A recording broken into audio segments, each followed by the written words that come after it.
Constructing your life is about much more than just building a bank account. Each week, join real estate entrepreneur and mindset coach Austin Linney as he interviews guests who are constructing their dream lives and impacting the world around them on a daily basis.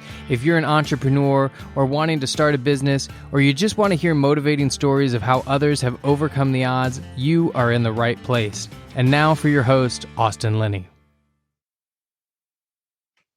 All right, guys, welcome back to Construct Your Life podcast. Austin Linney here. We have the honor of having Anthony Vicino. Did I say it right? Probably not. You nailed it. Yeah, you did it in one. Yes. Nice. Yeah. Yes, because normally I just skip the last name if I can't understand it, guys. So if you ever hear me do that, that's really what I'm doing. A little Texan, a little accent. But we got this man on here, just a great investor, so much. You know, we are just meeting for the first time, actually, guys. You know, that's the tradition on this podcast. So I'm going to learn there right with you. So I'll let you take it away and you start where you want to in your journey and we'll go from there. So I'll start anywhere. Okay. So I guess we'll just start like in the last decade, because I think that's really where, for me, if you think about your life in terms of epochs and like different periods of time, like where really important things happen, you have maybe high school and then you have college for a lot of people, and then post-college and that first job. So for me, coming out of college, I went to college because it was a thing to do. It was from a very early age. My dad just kind of ingrained that it wasn't even an option, that I was going to go to college and it was a foregone conclusion. And so I did that, but I didn't really know what I wanted to do while I was there, which was fine. I knew I was a really bad employee though. Like at the end of the day, when it comes to working for other people, I've always been really, really bad at that. I think Bill Gates has a great quote, which is something to the effect of, if I have the choice between hiring a lazy A player or a hardworking B player, I'm going to choose the lazy A player because they figure out how to do the work quicker and with less energy. And so that was me. Like I was a lazy A player when it came to working for other people. I could get the job done, but I was always looking to figure out how can I get this done quicker so I can just chill and coast. But that didn't really jive with me and my personality because at the end of the day, I have this pretty strong desire to progress. This feeling of like, if I'm not growing, if I'm not challenging myself, then I'm not really living up to my potential, which kind of like plays into Maslow's theory. So everybody I think is familiar with Maslow's hierarchy of needs, which is, you know, you need to have like your physiological, then your psychological, and then your self-actualization needs met. But he had a really interesting quote, which was something to the effect of, that which we can be, we must be. And it's just recognizing this idea, that which we can be, what's our potential, we have to achieve that. And if we're not moving towards achieving that, then we're filled with discontent. And that's where like a lot of unhappiness in life really manifests itself, because we know we could be more than what we are. And so I was never content just being a lazy employee for other people. So very early on, I knew that wasn't going to be an option. Like going corporate wasn't going to do it for me. I had to figure out my own path through the world. And so I did that by going and rock climbing professionally for a couple of years, which allowed me the freedom just to live in the back of a van in the dirt and just, you know, travel the world, see all these beautiful places and challenge myself every day. But it wasn't until I tried to get married to a woman. And I went to her parents and said, hey, can I marry your daughter? And they're like, well, how are you going to support her? It was the first time where I was like, okay. Well, I've never really thought about money because I have just very low needs. Like I can just go live in the back of a van. Heck, just give me a tent or a sleeping bag. I'll be happy.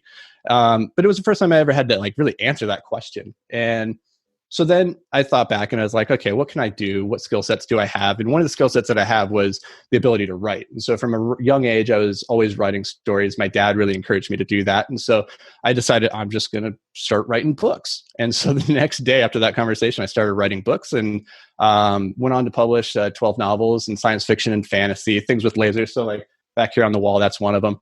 And so just really focused on like telling those types of stories and really enjoyed that. But then what ended up happening was after a couple of years of that, they say you need to be careful about like what you shoot for, like what you set your sights at, because you might just get it. It's like the dog that catches the car, they chase after it and they finally get the bumper and they're like, I don't know what to do with it now.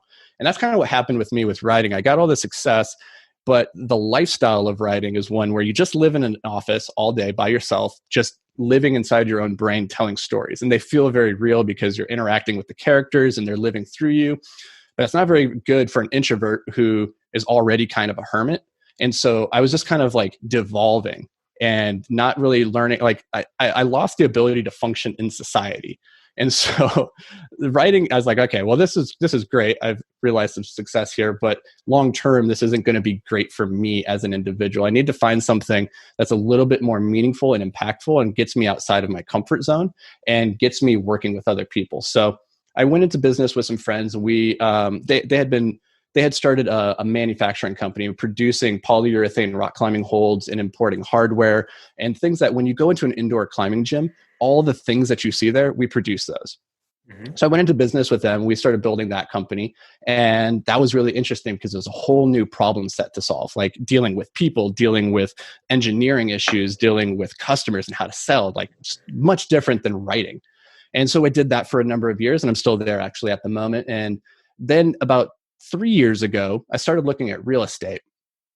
And the story I tell people, and this is probably not even true. I think sometimes we think back on our past and we like conjure up a meaningful moment, but I don't know if there's really ever a meaningful moment that led me into real estate. But the story I tell is this, that I was driving into downtown Minneapolis one day and there's a beautiful sunset behind the skyline. I looked up at the skyline and I thought, what's it take to buy a skyscraper?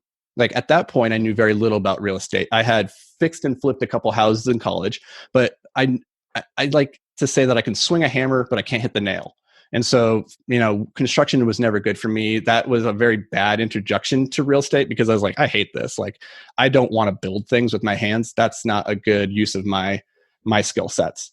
And so that kind of turned me off for a long time. But that moment when I'm driving into the city, I'm looking at the skyline, I'm like, okay, what does it take to buy that? Like, I didn't even know. Like, does a person, does a company, is this an entity of some sort? Like, I had no clue. And so just trying to solve and answer that question led me into learning more about real estate. Specifically, then I got onto the trail of multifamily investing, which then got really interesting to me because at its core, multifamily investing is like building with Legos. They only go together in so many different ways. The business model is really simple. And once you understand all the different ways they can go together, the sky's the limit. You can build anything. And so that's what we're doing now. Joined forces with my now partner, Dan Kruger, and we've formed Invictus Capital at the end of last year. We have about 110 units under management at this point and just continuing to grow up here in the Twin Cities. And so that takes you from when I'm living in the back of a van all the way up to currently, where I no longer live in a van. Well, I'm not going to lie to you. I'm sitting here and I'm thinking, he went from writing no novels to 12, just like that. Now, the bigger question I have to ask is, after you wrote the novels, did the parents say that you could then marry my daughter? Well, so that relationship actually ended. Okay. They did end up giving me approval. They did. But it was a good starter to understand that you had to get your stuff together a little bit. Yeah. And it was that moment where, I'd always kind of lived in my own bubble and thinking like, I can make money. I have the ability. I always had this, like, my dad instilled in me this deep confidence that no matter what happens in life, that I have the tool set to overcome that. And he did that from a very early age. By a really interesting story kind of tied into that is like when I was in high school, I was like 15 years old and I was going to drive across Minnesota and Wisconsin to go to this formal dance with this girl. And when you're going to a dance with a girl, like, you're very motivated to get there. But the morning that we left to make that drive, which is like 8 hours, there was a terrible, terrible Minnesota blizzard. We almost slid off the road 3 times before even like getting out of the cities. And so me and my sister and one of her friends, we all piled into a car. We did the road trip together and we made it about 5 hours. And then we get into a horrific car accident, just cracked over our Honda Civic little hatchback into like 2 pieces, like an egg. It's like going 80 miles an hour, ran into the back of a Ford Taurus. That Ford Taurus just got crumpled. It was terrible. We all go to the hospital. My dad, my parents, they drive out to get us, and I have a slight concussion, and I'm in the hospital. I'm like, Dad, I still got to get there. Like, I told her I'd be there. And he's like, well, you just have to find the solution. So he handed me a phone book, and he's like, see if you can find a taxi, see if you can find a limo, see if there's a puddle jumper that's making a flight out there. He's like, if you want to get there badly enough, you'll find a way to get there. I was like, yeah, but I only got like $150, Dad. And he's like, well, then, then it sounds like you're not getting there. And so I was like, I'm going to figure it out. So my parents, they left.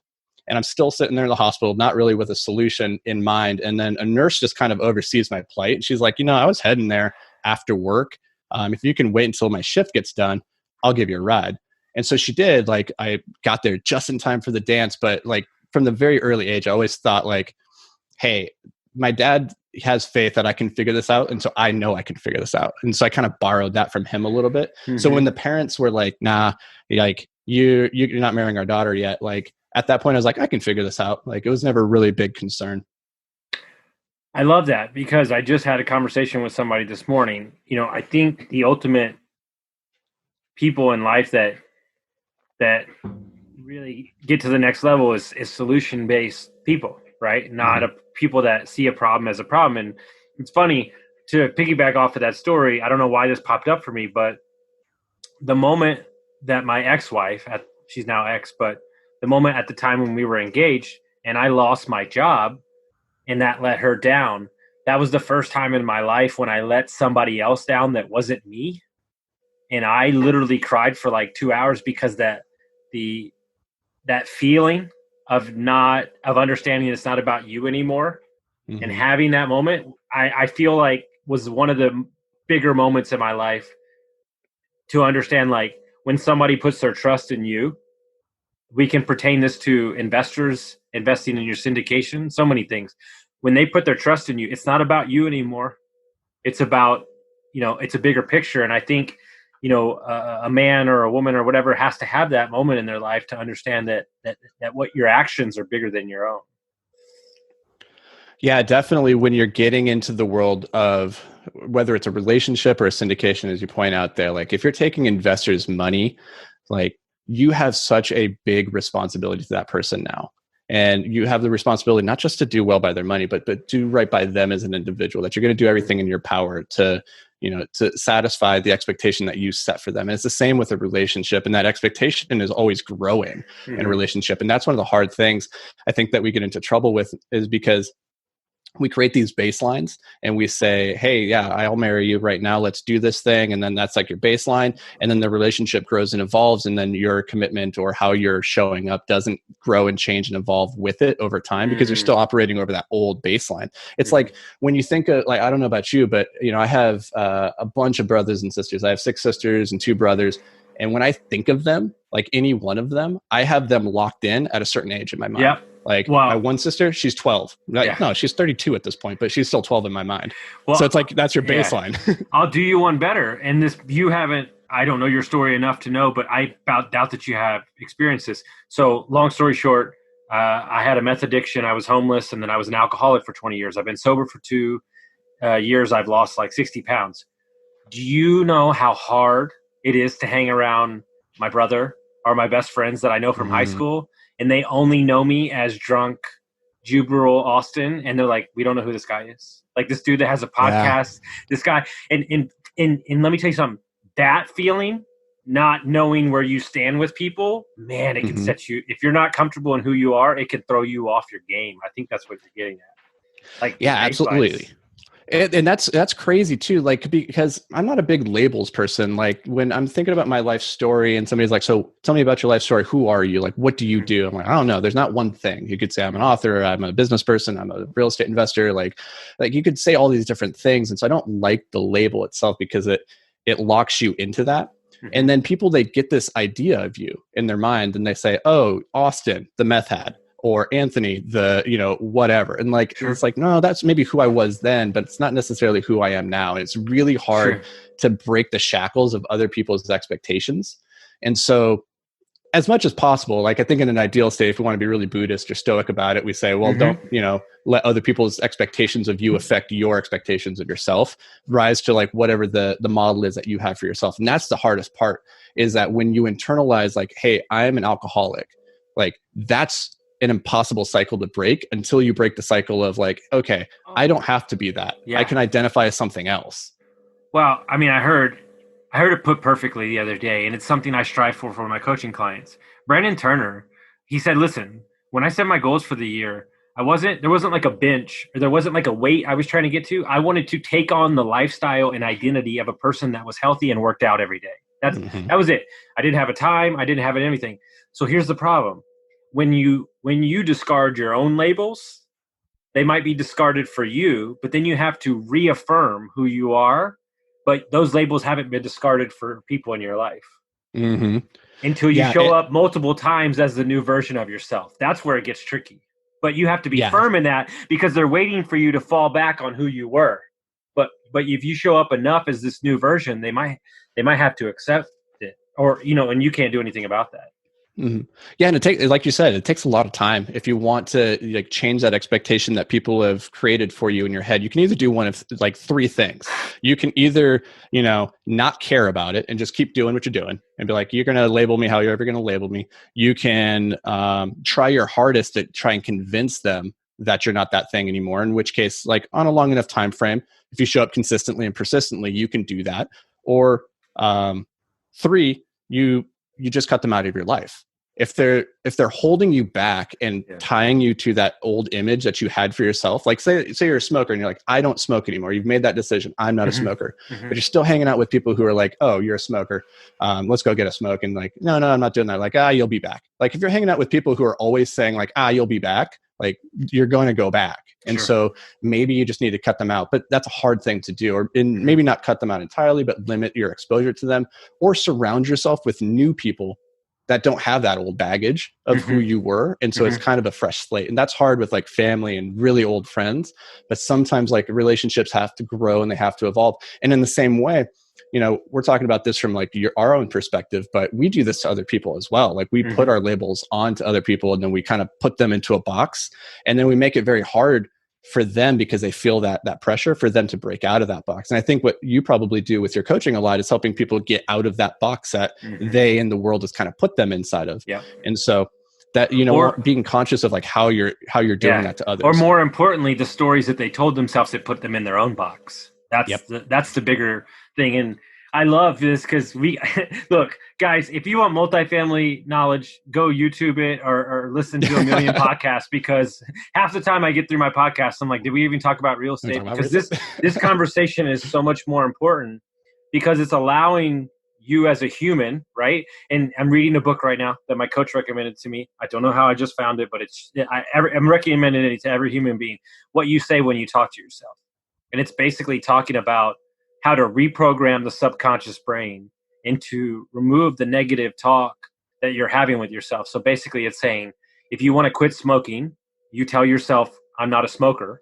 And then over time, your subconscious, when you put a cigarette in your hand, goes, you're not a smoker. Why do you have a cigarette in your hand? This works with everything. And the fact that there's two mindsets you can have, it's as simple as this. You can either be a fixed mindset, which will get you nowhere, or you can be what I think me and you are, which is a growth mindset, and understanding that I am in hot pursuit of the newest and best version of myself every day when I wake up. And what I bring to the table, and I would imagine you do too, because you're a hard guy to put their hand on exactly, where you operate, but there's no judgment for me. There's no judgment for me on anything. Look, if you want to go and you want to get 2 single family residents, and that gives you an extra $700 a month, and you love your job and you get to coach your kids, and you get to be available for them, like, dude, like, yes, let's go. And you know what I'm saying? I mean, I'm sure you run into that all the time in the multifamily space, because everybody wants those unit numbers. They want to get up to 1,000 and 4,000, right? And that maybe that's the case. And I think one of the guys that I love, and I don't know if you know him, but Bruce Peterson, we have dinner from time to time here in Austin. Apartment guy. Yeah, and he's like, Austin, I could have 4,000 units if I want. Like, I love my life now. But you have to know who you are to sit in that, right? And not get caught up in the unit count number, which happens in multifamily all the time. Definitely. And I want to touch on that in a second, but I want to go back to something, because this book that you're talking about, what you say when you talk to yourself, I haven't read it, but I want to touch on this because I think it's super critical. If you want to be successful, however you define that in life, it all really starts inside your brain, because your mindset is the lens through which you see the world. Like reality as you know it is occurring inside this skull. And so how you perceive that is everything. And so like, I just want to talk about the neurobiology of this for a second, because it's fascinating. This idea, like I used to coach youth climbers, and one of our climbers is actually going on to the Olympics. It was supposed to be this year, but she's going to be there next year. And one of the things that we would always talk about is not coaching the negative and not reinforcing bad talk. So things like, don't be afraid. That's not helpful, right? That's Mm-hmm. coaching the negative. It's telling you what not to do, but it's not telling me what to do. And instead, you're coaching, hey, be courageous. When you're up there and you're afraid, because climbing, there's going to be a lot of situations where you're afraid.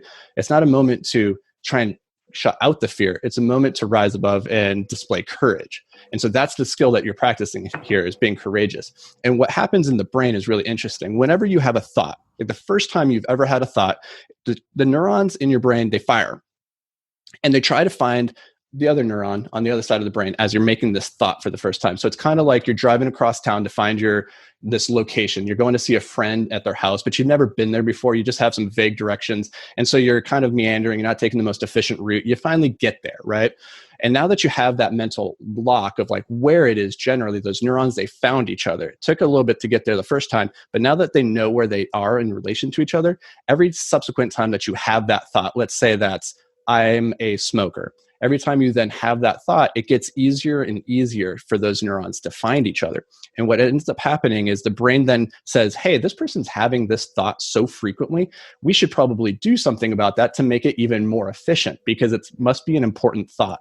And so then what the brain does is it coats that neuronal pathway in what's called myelin sheath, which is like a fatty white substance, which acts like fiber optics. And now that thought is transferring across the brain at lightning speeds relative to what it was before. All because you just kept reinforcing it over and over. And so you can undo that, but it becomes very difficult once you've instilled these negative self-talk.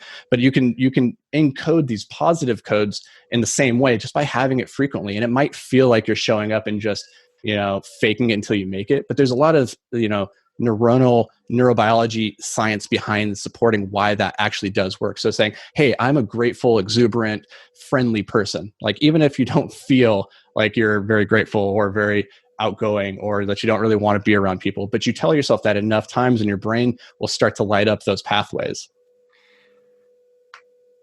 Are you sure you do multifamily or not? You're not a neuroscientist, but listen, so to hit on that, look, they say that your subconscious doesn't understand the difference between reality and fake. So why wouldn't you just give it positive reinforcement, and then you're going to reprogram your brain to believe that you can do anything you want to do, guys? Mm-hmm. Like, I mean, I couldn't say this more until I'm blue in the face.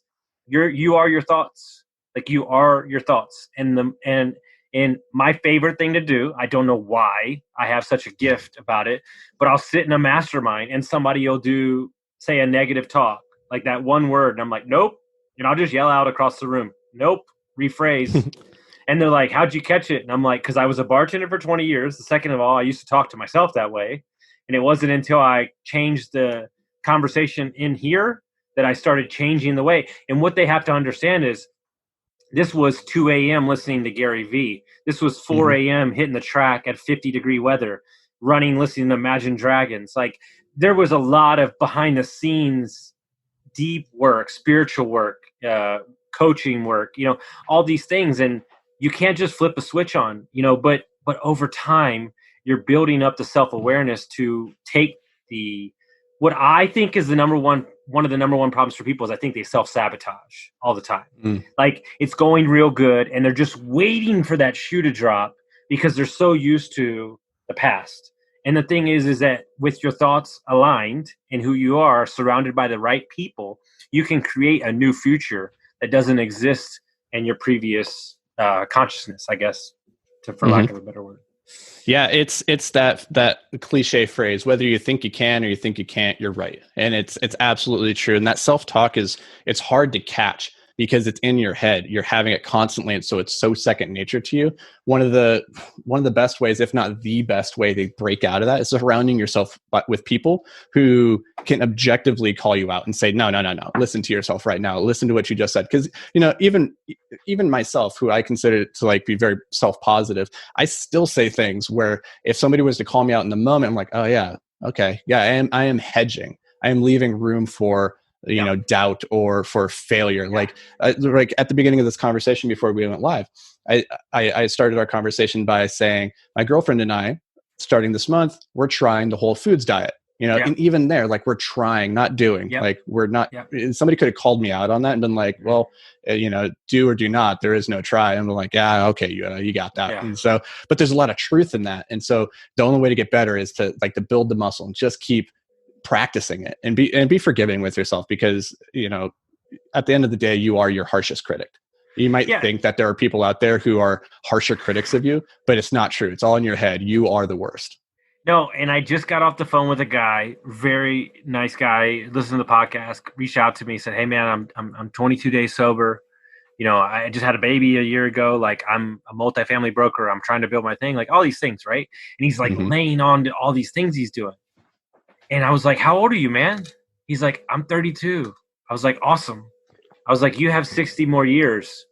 What's the rush?" I was like, "Have you even maximized out who you are as a broker or as a father or as a husband?"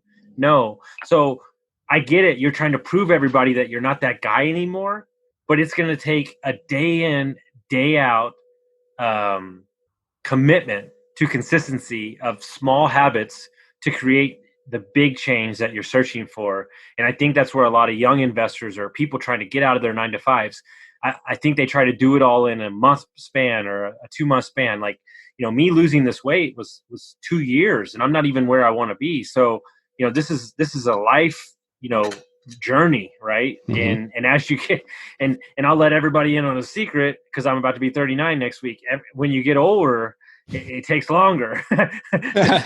so make sure you set it up good when you're younger, because it's a SOB when you get older, for sure. And that gets back to the baseline, right? Like, we're all 25 in our head and fit and young, and like we recover much better than you do when you start getting older. You're like, oh man, I remember the good old days. You're like, is it rainy outside? I think my knee, it's I feel it in the old joints. Yeah. But going back to that idea of like, it's we what is it? We overestimate what we can achieve in a year, but underestimate what we can achieve in 5 years. And that's true. We live on really short time frames, generally speaking. But when we're talking about the really big, impactful, meaningful changes that occur both in ourselves or in our big career in our lives, yeah, you can have 10x change. You can do it really quickly. But sustainable change, great sustainable change, it's usually pretty slow. It's usually pretty tedious, and it usually occurs after many, many iterations and a whole lot of compounding interest. And if you don't put in the time and you don't do it consistently and show up every single day for it, then it's not going to happen. It's not going to happen now. It's not going to happen in 5 years. But the plus side is you don't have to do a lot.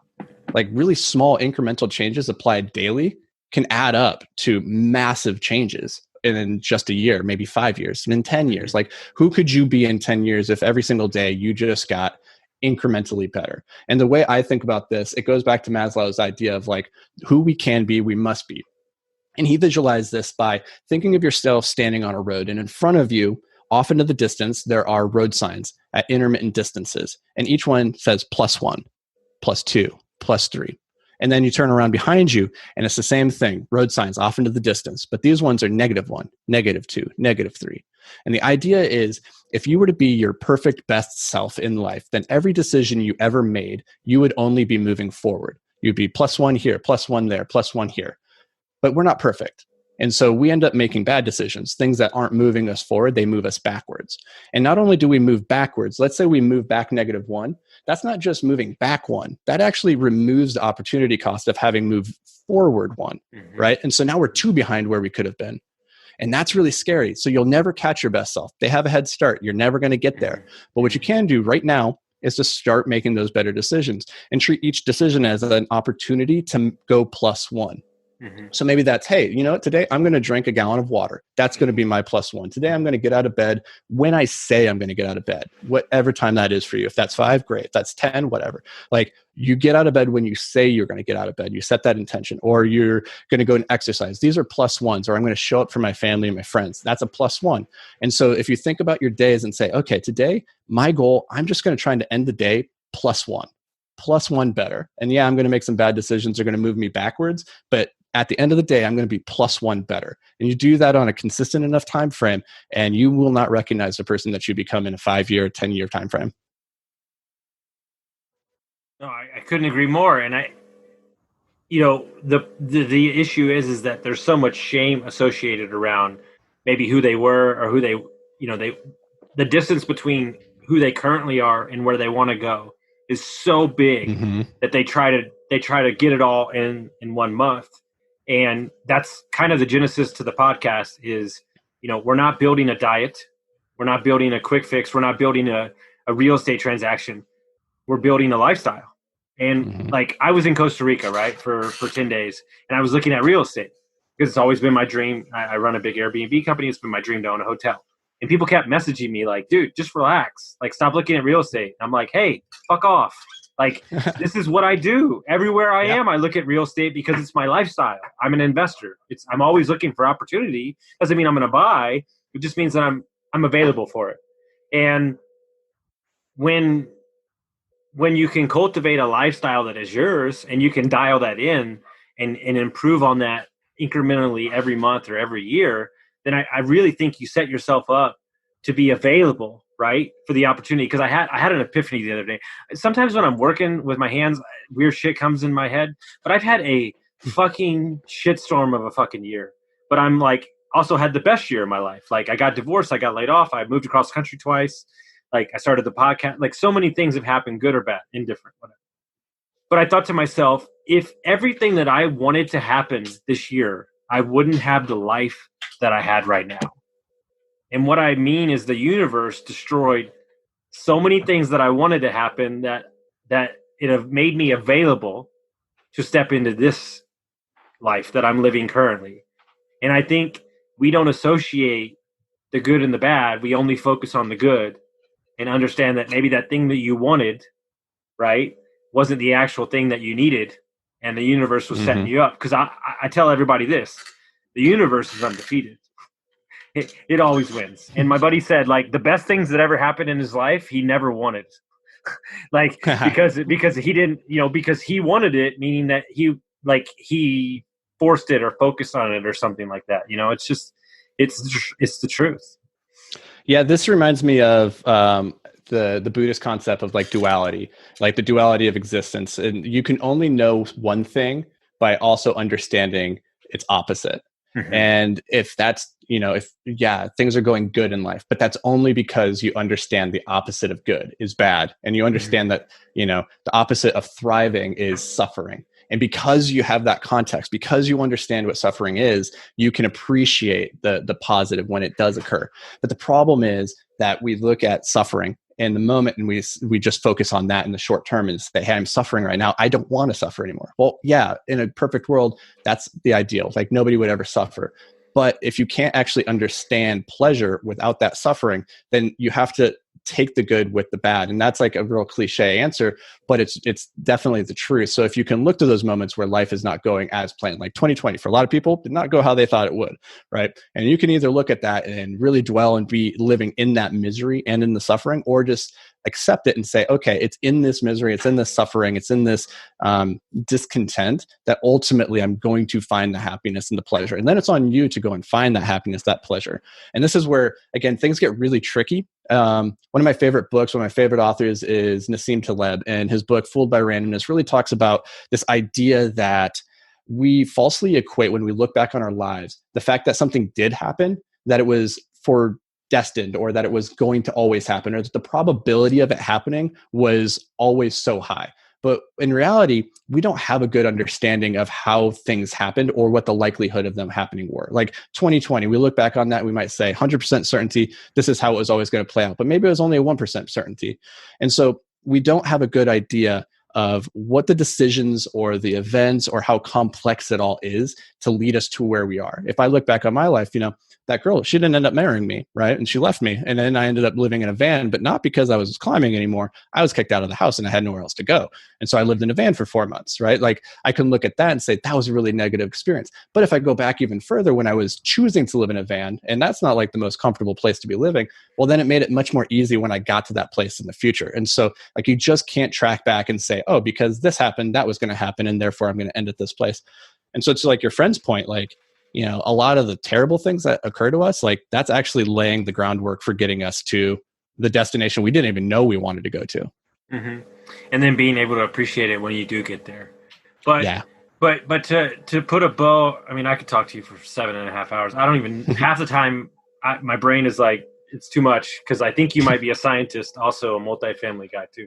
But yeah, so when I went to school, I do have a master's in psychology. So that was one of the okay, degrees master's I in picked up. psychology. I knew it. Yeah, I picked Yes, up. I knew I picked it. up a bunch of degrees. Psychology. I'm super fascinated with human behavior, habits, the idea of Dude, success, and like it's the only thing I care about. Like, yeah. paying attention. Like, I don't think enough investors, and I mean this, especially when you're doing it on a large scale, multifamily, like large multifamily. I don't think enough investors are tapped into human behavior Oh no. and the movement of the United States. And what we're about to see, guys, I'm going to let you know a secret, is we've been having urbanization for the last 20 years, and you've been seeing downtowns explode with the change of working from home and people getting away from New York and California and the rents going to the roof. You're about to see a switch around, which wasn't supposed to happen for years. And that's why you're hearing from all my buddies that Kansas City, Louisville, Indiana, Indianapolis is exploding with growth. Mm-hmm. Tahoe, Idaho, Wyoming. You have to follow these trends. This matters because if you're investing within the year, in 2 years, you're going to be outdated on your data. Like, the way I look at stuff is I want to see 5, 10, 30-year trends that I'm trying to stay ahead of. Am I off base with that or not? No, I totally agree. And like to tie this back to the idea that, I started this conversation by saying when I started getting into real estate and multifamily, I was really attracted to it because it's simple. Like the mechanics of how all the pieces go together, they're really simple. The hardest part, the most complicated part, are the people.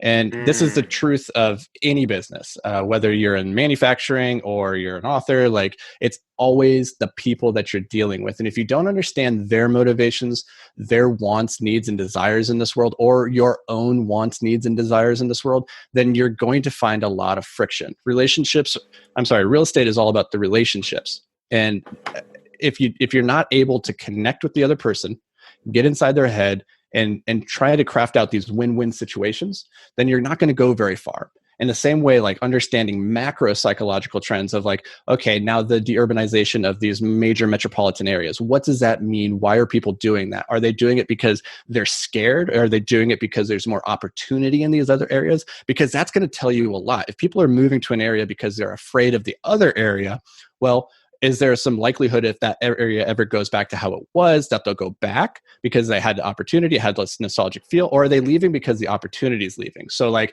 in Silicon Valley, a lot of businesses are leaving there. They're going down to Austin, they're going down to Phoenix and down to Nashville, and they're leaving. The opportunity is leaving. And so when people leave and follow that, they're not going back unless there's a really good reason to go back. Whereas in New York, people might be leaving New York, but if they're leaving because they're afraid of like the current pandemic situation, well, that's a short-term thing. Maybe that lifts and they're no longer afraid. And so they go back because the opportunity still lives there. And so there's a lot of different ways you could break it down. But if you don't try to get to the underlying root causes of like why people do what people do, you're just going to be swimming upstream all day long. Well, it's like I live just south of Austin. I lived in Austin for 9 years, San Antonio for 4. That's where my properties are. But I grew up in Houston, and I know Texas very well. And everybody's like, "Whoa, Texas is like blowing up and everything." And like, I'm like, that's great, right? Mm-hmm. And don't get me wrong, it is. Like, trust me, I've watched it happen in front of me. I watched it happen with my properties. But what I hold my hat on is every time you look at the job growth in Texas, and that's where I go, okay. Like, no matter where the economy goes, we have jobs. Mm-hmm. So if you have jobs, people are getting paid. Well, people are getting paid, they're buying goods and services, and they're buying houses. So that's where you have to see the bigger picture. And the way I looked at it is I don't have the money that other guys do, institutional guys or whatever. So I have to stay 5 to 7 years to 10 years ahead of the curve to catch the progression, to catch the upside, right? And so I think if you are an investor and you stop worrying about transactional wins and understand the long game of it, it's funny, man. I'm sure you've ran into people from time to time. I'll meet random people, and he's like 50 years old. He's like, I'm like, what do you do, man? He's like, well, I own this tire shop. I've had it for like 30 years. I'm like, awesome, man. He's like, and he'll like slide it under his mouth, and he's like, oh yeah, and I own like 67 houses. And I'm like, huh? And he's like, yeah, I don't really talk about that much, but they're all paid off, and like, I'm good. And it just cracks me up because it happens more than you think. Mm-hmm. And we're so worried about the dudes that are on Instagram, right? Yeah. That are flouting their mouths. But there are regular people that understand the game because so one of the things I'm passionate about it, and this is probably one of the bigger things I care about, is the financial literacy of America is piss poor would be an understatement. It's pretty low. Yeah. And so we're gonna get with my buddy who runs like 50 billion for UT and these other guys, and we're gonna teach a charity course or whatever you want to call it for middle school and high school kids, because it wasn't until I worked private equity that I understood I didn't know what the hell money was either. And and when COVID hit and Blackstone stopped lending to people, I was talking to Chris Grinzik over at Toro on our podcast. Like, nobody understands how money works. Like, because it's not so much that the money dried up, it's that the chicken farmer couldn't produce the chicken, that the feed costs went up, and the lumber. It's like I talked to my boy and he's like, well, lumber's going up, so we're buying rainforest in Brazil. And I'm like, huh? Like, oh, you're buying the wood while it's still in the ground before people build stuff out of it. Oh, that's next level stuff. And I think that people, and you have to get around those guys to understand that there's so many layers to the financial. And then I hear from people that they don't even know what a loan is, or what a credit card is. And I'm like, oh, we got work to do. Like, yeah. Or even just like understanding the concept of credit and what that can do for you. A lot of people are scared of credit. They've been told don't have a credit card or anything like that. I think if you pay attention to, I'm not a big proponent of macroeconomics. I'm a big fan of micro, understanding like the root fundamentals of how an economy works. So like basic supply and demand. And so when you're talking about Austin and Texas always being strong because they got the jobs, like it's the simplest reason, but it's the best reason. And so, but when it comes to money, money is a super, super fascinating idea. And like, if you want to be a successful real estate investor, here's your tactical advice: is go spend some time reading some books and watching some some videos and just studying what money is and how it works, where it came from. There's some really great books I could recommend. The Ascent of Money is a fantastic one. Sapiens, actually, by Yuval Harari, it talks quite a bit about money. And I would recommend those books to just understand like where it came from, why it's so important. And once you understand that it's not all just about like how many dollars are in the bank, it's about what you control and what you can leverage with that control. And so one of the things that you'll find with like really wealthy individuals is that maybe they don't actually own all that much, but they control a whole lot. And so if you can control supply chains or logistics, like that's a really powerful thing, not really tied to money per se. But I think people get it in their heads like, I need to be a millionaire. Like, well, do you need to be a millionaire or do you just need to control millions? And that's a different thing. Well, I heard it. This guy who studies billionaires, he said, do you want to spend $1 million or do you want to be $1 million? You want to be a millionaire. And what people don't understand is I have a buddy, right, in California who runs supply trains for 18-wheelers for whatever you want to call it, for grocery stores. And obviously he's been a little busy during COVID. And he said, listen, it's really weird. He's like, I'm sitting there, and he got out of whatever. I'll let him tell his own story, but he got out of a bad situation. And he's sitting there and he's going, oh, okay. Like, you just have to buy routes and become like good at it and treat your clients good. And then you get more routes. And so he's like, okay. And then he built this business up to like $8 million. And like, people are so concerned about like, well, I need to own that. And I need to I get coaching clients. My favorite one. I'm like, they're like 23 and they're like, oh, I'd like to own like 2 houses while I'm 30. And I'm like, oh, okay, well, we're going to change those goals just a touch. Like, how about we focus on like a 15 unit or a 12 unit and we crush those goals in like 6 months? And they're like, you can do that? And I'm like, yeah, you can do that just like that. And they're like, but it's like, but you only have access to what you know. And it's by getting around people that are smarter than you instead of staying in your comfort zone. And, my financial advisor is 27 and he manages $2 billion. And half the time I have no idea what he's talking about, but some of that stuff is seeped through. And I'm like, okay, like these are the rooms that you need to be in, because these are the conversations that elevate the knowledge that you exist in. And in this conversation, I mean, like, I'm going to go back and listen to it, has elevated me. So if people wanted to find out about where you are located or your real estate company, how would they do that? Yeah, so check us out at invictusmultifamily.com. Right now, we have a free quick start guide over there if you're interested in learning how to passively invest in real estate, because I think real estate is a fantastic investment vehicle, but it's not for everybody on the active side. Like, you're a busy professional, maybe you have a family that you want to spend more time with and you want to participate in real estate, but you don't know exactly what that looks like and you don't want to deal with the tenants. Go check out that free resource. It's going to educate you, take you from not really knowing what you're doing as a person on the outside looking in at this kind of scary industry and be like, I don't know. I don't know what I'm doing here. And it's going to simplify it for you in a way that lets you actually take action by the end. So I would check that out. And then I do want to say this, because you kind of touched on it real quickly, is this idea of like, do I need $1 million for this reason or for that reason, or how much do I need? Just, are you dreaming your own dream? Ask yourself that. Or are you dreaming somebody else's dream? The American dream of like having a white picket fence and a house and 2 dogs and a kid and like whatever it is. Like, ask yourself, are you dreaming your own dream? And maybe you're not. And if not, then sit down with yourself and try and figure that out before you go and do anything else. Because until you know what your dream is, where you're trying to head, until you know what your desired outcome is, it's really hard to make forward progress.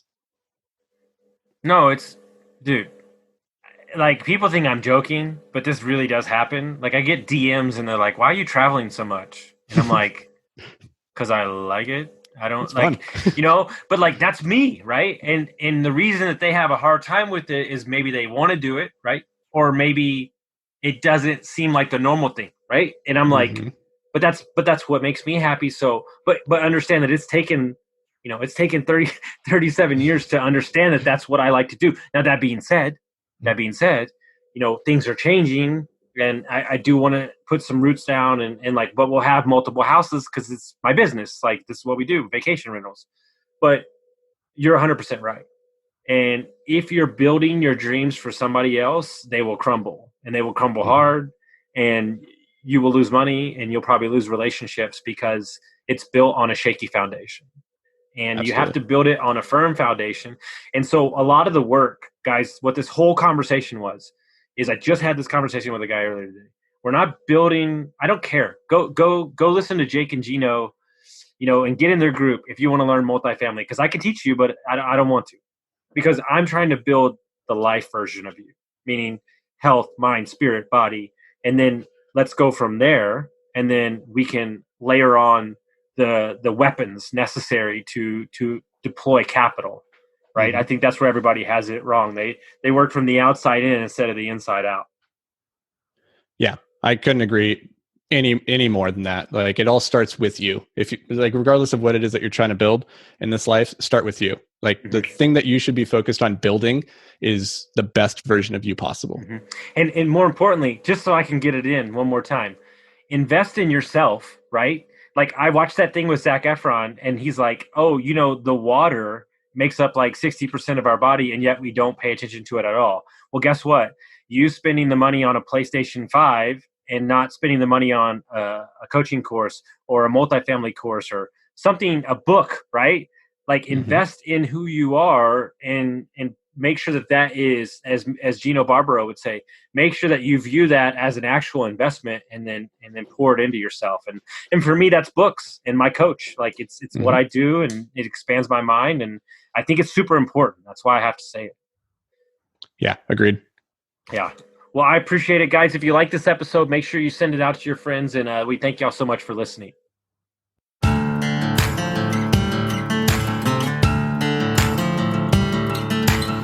Thank you for listening to Construct Your Life with Austin Linney. If you enjoyed this episode, be sure to rate, review, subscribe, and pay it forward by sharing with a friend.